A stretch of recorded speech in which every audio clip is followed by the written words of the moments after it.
वतीने महाराष्ट्र राज्य ग्रामीण जीवनोन्नती अभियान उमेद या प्रदर्शनाचं आयोजन केलेलं आहे। या कार्यक्रमासाठी आपल्या सगळ्यांना शुभेच्छा आणि आशीर्वाद देण्यासाठी, मदत करण्यासाठी मदतीचा भक्कम हात असलेल्या माननीय उपमुख्यमंत्री नामदार श्रीमती सुनेत्रा वहिनी अजितदादा पवार, या कार्यक्रमासाठी आवर्जून उपस्थित असलेले दोनही आमदार माननीय श्री शंकरजी मांडेकर, बापूसाहेबजी पठारे, मल्लीनाथजी कलशेट्टी, नितीनजी माने, चंद्रकांतजी वाघमारे, शालिनीताई कडू, भूषणजी जोशी, श्रीकांतजी खरात, विजयरावजी कोलते, या कार्यक्रमासाठी उपस्थित असलेले विविध पक्षाचे पदाधिकारी, बचत गटाचे पदाधिकारी, शासकीय प्रशासकीय अधिकारी आणि पुणेकर बंधू आणि भगिनींनो, मी मनापासून अभिनंदन करते।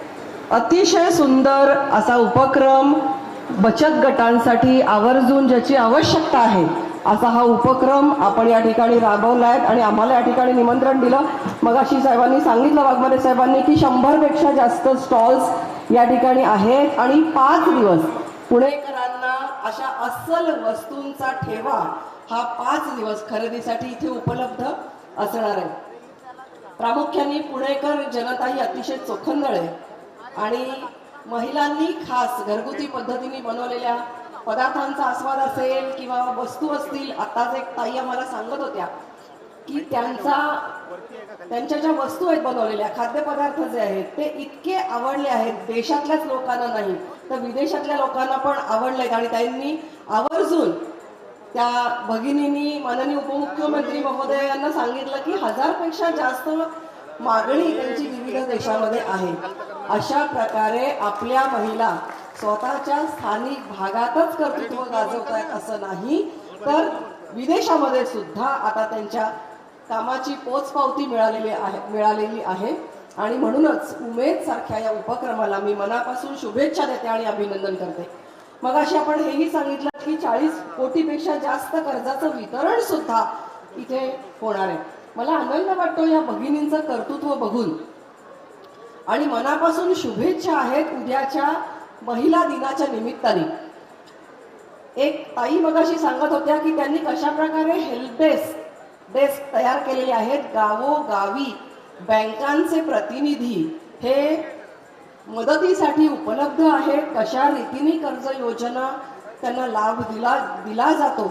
प्रामुख्याने या सगळ्या योजनांसाठी जे प्रशासकीय अधिकारी आपला अमूल्य वेळ देत आहेत आणि आपल्या भगिनींना दिशा देत आहेत, अशा सगळ्या प्रशासकीय अधिकाऱ्यांचं मी मनापासून अभिनंदन करते, अशा सगळ्या बँकांचं अभिनंदन करते। केंद्र शासनात माननीय मोदीजी यांच्या नेतृत्वाखाली अनेक अशा योजना राबवल्या जात आहेत की ज्या प्रामुख्याने महिला केंद्रित, विमेन सेंट्रिक अशा योजना आहेत। मगाशी प्रधानमंत्री आवास योजनेचा उल्लेख झाला। 4 कोटीपेक्षा प्रधानमंत्री आवास योजनेतली घरं आतापर्यंत दिली गेली आणि पुन्हा यावर्षीचं सुद्धा टार्गेट हे अतिशय मोठ्या प्रमाणात आहे। प्रामुख्याने भगिनींनो, मला तुम्हाला आवर्जून हे सांगायचंय की ज्या वेळेला प्रधानमंत्री आवास योजनेतलं घर वितरित केलं जातं किंवा किल्ल्या दिल्या जातात, ते घर 2च ऑप्शन आहेत, कोणाच्या नावावर होणार, एक तर महिलेच्या नावावर होणार किंवा जॉईंट नावावर होणार। पुरुषाचं एकट्याचं नाव त्याच्या ठिकाणी लागत नाही।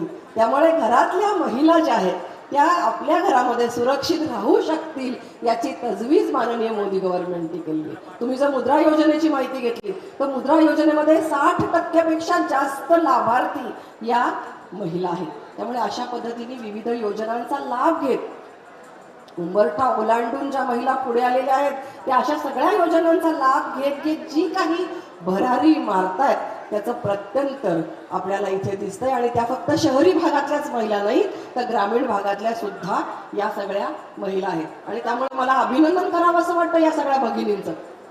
आज तुम्ही रेल्वे स्टेशनवर जा, तुम्हाला OSOP म्हणजे 1 स्टेशन 1 प्रॉडक्ट, प्रत्येक शहराचं प्रत्येक गावाचं एक वैशिष्ट्य असतं, ते प्रॉडक्ट तुम्हाला रेल्वे स्टेशनवर आवर्जून मिळेल आणि खास करून बचत गटातल्या महिलांसाठी स्टॉल दिलेला दिसेल।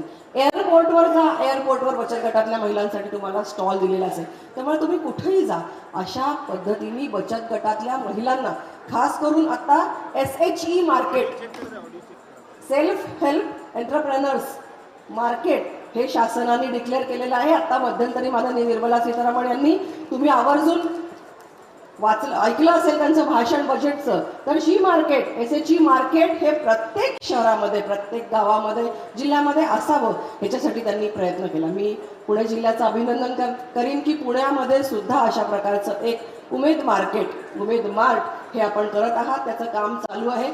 बचत गटातल्या माझ्या महिलांसाठी, ज्यांना दुकानं कायमस्वरूपी भाडेतत्वावर घेणं परवडत नाही, अशा बायकांसाठी आवर्जून अशा प्रकारची जी मार्केट, बायकांना वस्तू बनवण्याला काही टेन्शन नसतं, पण त्याला मार्केट उपलब्ध कसं करून द्यायचं हा त्यांचा टेन्शनचा मुद्दा असतो. कारण दुकानांची भाडी खूप जास्त असतात. एक्झिबिशनमध्ये भाग घ्यायचा, त्यांच्याकडे माल असतो, पण एक्झिबिशनचं भाडं त्यांना 2-3 दिवसाचं परवडत नाही. म्हणून अशांसाठी कायमस्वरूपी मार्केट, जसं दिल्लीला आम्ही बघितलं ताई, दिल्लीला आपण पण राज्यसभेवर होतात, त्यामुळे तुम्हाला दिल्लीचा सुद्धा अनुभव आहे. देशपातळीवर आपण काम केलेलं आहे. आणि ताई अतिशय कमी वेळामध्ये खूप पटकन शिकल्या किंवा खूप पटकन त्यांनी परफॉर्म करून त्या ठिकाणी सुद्धा दाखवलं होतं. दिल्ली मार्ट आपण बघितलेलं आहे. दिल्ली मार्टमध्ये 15-15 दिवसांनी, साहेब वाघमारे साहेब, 15-15 दिवसांनी ते जे मार्केट आहे, बचत गटातल्या महिला खूप आहे. दिल्ली मार्टचं तुम्हाला उदाहरण फक्त सांगते आणि सगळ्यांसमोर मुद्दा आवर्जून सांगते की कशा रीतीने याचं इम्प्लिमेंटेशन होऊ शकतं. फक्त त्याच्यामध्ये आपण पारदर्शी पद्धतीने केलं पाहिजे. ते काही ठिकाणी दिसत नाही, तर आपण आपल्याकडे करू शकतो. 15-15 दिवसांनी त्याची टेंडर्स निघतात आणि बाय रोटेशन प्रत्येकाला चान्स मिळतो. म्हणजे समजा दिल्ली मार्टमध्ये एक्झाम्पल, मला आकडा माहिती नाही, पण 100 समजा स्टॉल्स आहेत, ते परमनंट केलेले फॅब्रिकेटेड स्टॉल्स आहेत, पण त्या ठिकाणी दर 15 दिवसांनी वेगळे कोणीतरी येऊन, वेगवेगळ्या भागातले लोक येऊन, म्हणजे महिला प्रामुख्याने आपण देऊ शकतो आणि त्या ठिकाणी त्या त्यांच्या वस्तू विक्रीसाठी उपलब्ध करू शकतील. म्हणजे कोणालाच त्याच्यापासून वंचित राहावं लागणार नाही. अशा प्रकारे जर आपण हे मार्ट उपलब्ध करून दिलं, तर मला वाटतं की सगळ्या महिलांना त्याचा लाभ घेता येईल. महिलांनो, पुन्हा एकदा तुम्हाला उद्याच्या महिला दिनाच्या आणि कायमस्वरूपी आयुष्यभराच्या मी मनापासून शुभेच्छा देते. महाराष्ट्र शासन असेल, केंद्र शासन असेल, हे कायम तुमच्या सोबत आहे. आणि आता तुमच्यासाठी खंबीर पाठिंबा देणारे आपल्या ताई आपल्यासोबत आलेल्या आहेत. त्यामुळे ताईंना सुद्धा आपण मनापासून हार्दिक शुभेच्छा देऊ आणि ताईंचा सुद्धा एक भक्कम मदतीचा हात तुमच्या आमच्या मागे नक्कीच राहणार आहे. एवढंच बोलून या ठिकाणी थांबते. या उपक्रमाबद्दल सर्व पदाधिकाऱ्यांचं मनापासून अभिनंदन करते. जय हिंद, जय महाराष्ट्र.